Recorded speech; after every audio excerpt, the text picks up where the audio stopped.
In this lecture, we'll be talking about random variables, describing what they are, the two types that we're going to be dealing with. We're going to spend most of the time on one of them, but we are going to introduce both.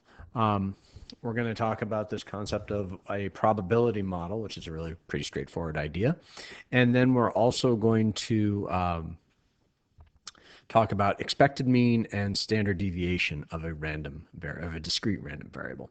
Now, sometimes in the past, this has been tricky for folks, so make sure you get as much practice as you can on this. See me when you need extra help, because it has kind of turned some people around in the past. So when we're talking about a random variable, we are talking about a numeric outcome of a random event, right? And we're going to talk about two types. And it's usually denoted with a capital letter, usually X, and it describes what you're keeping track of. That's really kind of what we're thinking about is in this scenario here, in this situation, whatever we're doing, we're watching this random event, an event where we know what could happen, but not necessarily what will happen. We're oftentimes kind of keeping track of how many times this happens or that happens. So the capital letter X is the description of what we are trying to keep track of. The lowercase is oftentimes the number of times that we see X occurring. Whatever we denote X to be, that's what lowercase x is, how many times we see it. So if you see this, so the probability of capital X equaling X means the probability that some event X will occur X times. Yes, I wish they would use different variables, but with the real number example here is, let's say we're flipping a coin 10 times and we're keeping track of the number of tails. What's the probability that you get 3 tails out of 10? This is going to be something we're talking about more in depth in the next chapter, but in this case, the capital X is the number of tails, right? We know that's what we're keeping track of, and we want to find the probability that X, the number of tails, is equals 3. So the capital X is the number of tails, and lowercase x in this case is 3. We're going to be dealing with two types of discrete random variables. The first one, as I'm telling you right now, is discrete, and it's any random variable for which you can list all the possible values. What I mean by that is let's take when we're flipping that coin in the previous example, and we're flipping it 10 times, and we're keeping track of how many times it's going to come up heads or tails, whichever one, it doesn't matter. We're only going to have values of 0 to 10. There's no way that we're going to get 15 tails when we flip a coin 10 times, nor is there any way we're going to get 7.5 tails or -4 tails or whatever. So a discrete random variable is one where you could list all the outcomes. A continuous random variable is where the random variable could take any value within a range of values. For instance, my water bottle could be anywhere between 0 and 21 ounces, but we wouldn't be able to list all the possible volumes. We wouldn't have time. A quick way to remember, discrete tend to be counts where continuous tend to be measurements.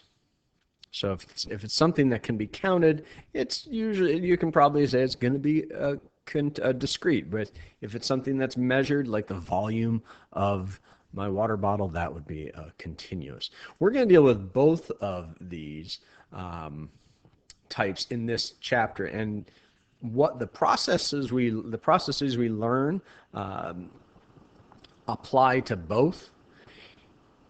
There's more kind of to do with the discrete random variable, which is why it's going to seem like we spend more time with that, but the idea of the continuous random variable, we will get practice on that in this chapter, and we're also going to revisit that in subsequent chapters as well. So here's our example. We're going to take an example here from an insurance company, and this is a very, very oversimplified example of, we've got a death and disability policy. We've got this company that offers a death and disability policy, and it pays $10,000 if you die, $5,000 if you're disabled. And the company anticipates having to pay $10,000 to about one out of every 1,000 policies, and 5,000 to two out of every 1,000 policies rather. More often than not, and this is actually the case, more often than not, when you have insurance, hopefully you'll never need it, because that usually means something bad has happened. But you have still paid the premiums, you've paid the monthly premiums, and you've had that insurance if you need it, but hopefully you never do, right? So the first thing we want to do, and this is a discrete random variable because there's only three outcomes. There's 10,000, 5,000, and there is 0. That's an outcome that it could pay out. Not that it ever would write a check for $0, but those are the three outcomes when it comes to issuing payments. This insurance company is only going to deal with 3: 10,000, 5,000, and 0. First thing you're going to want to do with this is create a probability model, which is a collection of all outcomes and their probabilities. All right, so we've got that right there. So we have all our outcomes, which are death. Now this one includes just the description, so it's death, disability, or neither, but you can't forget the neither. And our payouts, there's our lowercase x, right? And then the probability that they pay out, that capital X would be the amount that they pay out. You have a 1 in 1,000 chance. The company has a 1 in 1,000 chance of paying 10,000, a 2 in 1,000 chance of paying out 5,000, and a 997 out of 1,000 chance of not ever having to write a check to anybody, which is how insurance companies have the money to offer to people for things like $10,000 or more. Right? And this is, like I said, this is a very, very, very oversimplified model idea. But the probability model is just that. What are the outcomes? You don't necessarily, usually it's just like the outcomes. This might help having the description of what it is, just to keep it organized, but the payouts are what the capital or the lowercase x is. So you've got the outcomes, the 10,000, 5,000, 0, and their corresponding probabilities.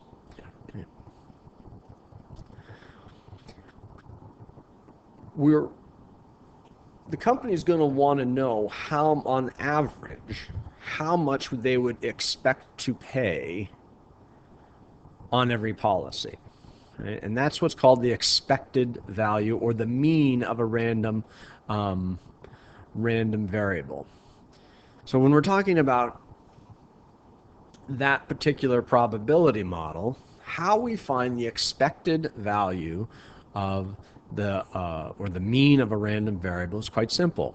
What we do is we're going to take the product of the outcome and the probabilities and add them all up. So that's what it looks like. Capital E of X is the generally accepted variable for the expected value, or the mean of a discrete random variable. So to find that, what we're going to do is we're going to take those probabilities, right? And this is very easy to show. And I promise you we will go over in class how to do this in the calculator, so it will just spit out the answer for us, but we still want to dress it up just like this and show this is where it came from. Right? We're going to start. That's going to be more and more important as we get closer and closer to the test, that you can dress these things up like that. But 10,000 times 1/1000th, 5,000 times 2/1000th, and 0 times 997. On average, right? On average, the company expects to pay out $20 per policy. No one will ever get a $20 check from this insurance company. They'll either get a 10,000, 5,000, or 100. But on average, if they took all the amounts, all the payouts that they had to give, the average would be $20, which would help them to determine, okay, if I expect on average to have to pay out $20, it doesn't make much sense for me to make my premiums $15. I should make it more so I make sure that I'm covering my costs. Right? So that's expected value. It's pretty straightforward. You take those two columns of the probability model, the outcome and their probability, and then you find the product and you add them all together. And $20 is not what any one person is going to get. This is important. It's on average what the payouts are going to be. If you took a lot of payouts and averaged them all together, they'd on average be $20. Right? Anytime we're talking about mean, which we are with expected value, we have to be talking about standard deviation as well. It makes no sense to do one without the other. Always talk about mean and standard deviation together. Now, when we're dealing with random variables, right, we kind of have to take into account this idea of variance. Now, we didn't really do much with variance before because you're probably not going to have to find standard deviation by hand. You're probably not going to have to do that out because it's just long and tedious and it's a lot of button pushing and it's really not what the AP really is concerned that you know. But understanding where it comes from is important, and that's what we're going to talk about. So again, I promise you, we will always talk about the calculator inputs when we're together in class. We'll go over those and you'll have those down. But so you know where it comes from, right? To find the standard deviation, we start by saying, okay, I'm going to subtracting the mean from each outcome. That's called the deviation, right?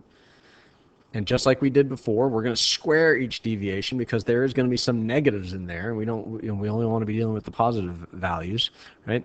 And multiply it by the corresponding probability, and add those products up. So it's going to look something like this with our model here, right? So what we're going to do first is we're just going to add that column of the deviation on there, and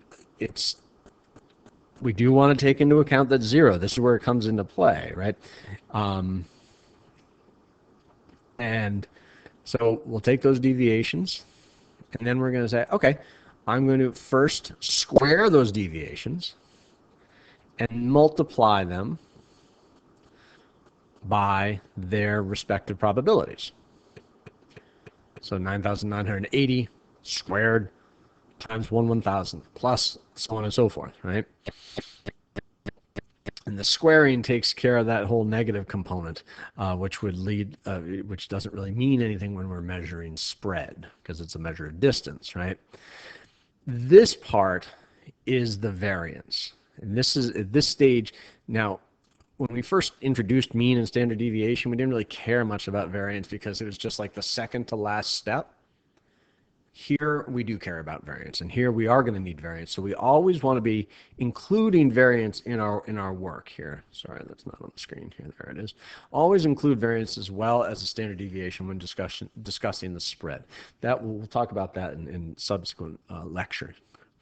But so suffice it to say, we always want to find the variance. Now, if you're just given the standard deviation, square the variance, and that's what that's where we're going to go here on this last one here, is to find that once you have the variance, just find the square root of the variance, and that's all we have here on the underneath here. I believe is we've got a variance of huge variance and a standard deviation that's still pretty big compared to the mean, which shouldn't be surprising given that we've got almost 1,000 payouts of 0, but we've got 3 payouts of 5,000 or higher. So that's why that standard deviation, that measure of spread, is so big compared to such a small mean, because it's rare, but it can happen that they have to write out some pretty big checks. Right? Now, these ideas here, mean and standard deviation. Probability model, and then from there, mean and standard deviation are kind of uh, the basis of what we want to do when it comes to these discrete variables. So what I'd like you to do right now is take a moment, and if you want to try this on your own, this is one from the book, but you can try it on your own here. Read through. I want you to come up with the probability model, the expected value, and the standard deviation. And I'm covering up the thing here. I apologize. I'll try to move that out of the way. I guess I can't. Oh well. I'm making it worse. All right. So take a moment if you want. Pause the video and give that a try. All right. So hopefully you've tried this and had a chance to look at it and give it a go. So when it comes to the probability model, we have to remember our basic probabilities when we're dealing with this. And what that's going to be is, okay, well, here's our probability model. And I think people have in the past said, well, wait a second, why are we talking about a 12th? Why are we talking about a 2/3 when we only have 4 cards? I'll take a closer look at that here on this next slide. I just need a little more room to write here. All right, so let's just take this here. How are we going to get a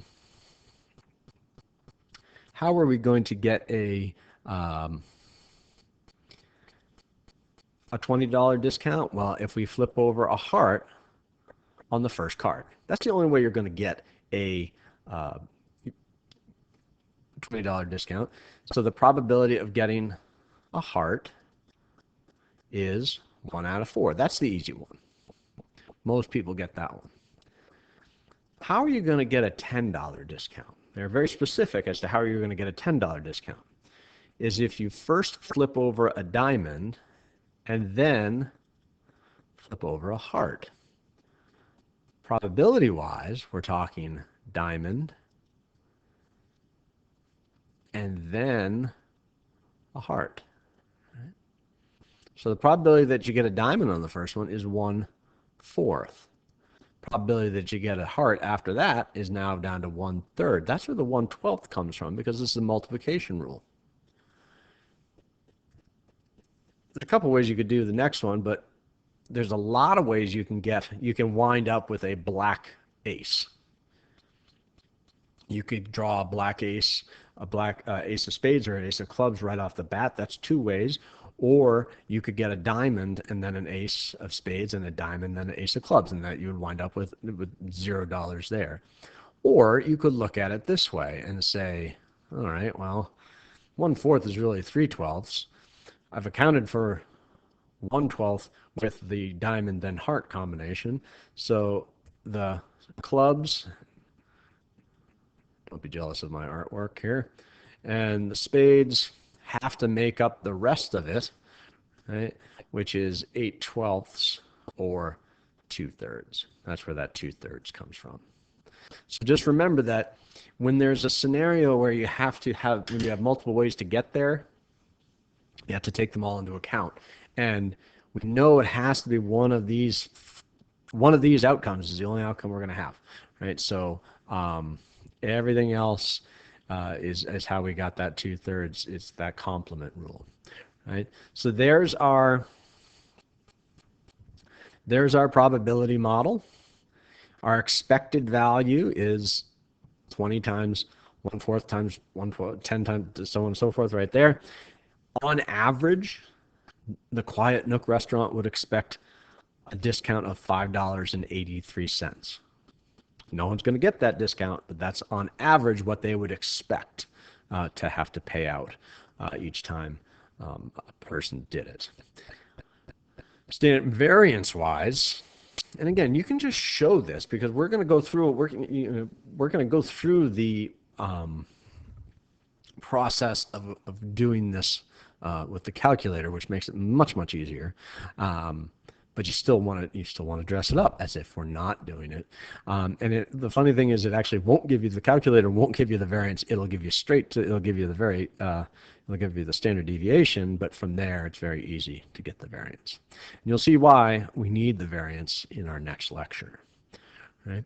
So what we've covered in this lecture is what are random variables, what's the probability model, and then what's the expected value and the standard deviation. So hopefully this helps for the first part of this. There's only part one. There's a part two where we start doing more of combining these things. So we'll have plenty of time to practice this. Please take the time to practice it, and please let me know if you have any questions. I hope this helped.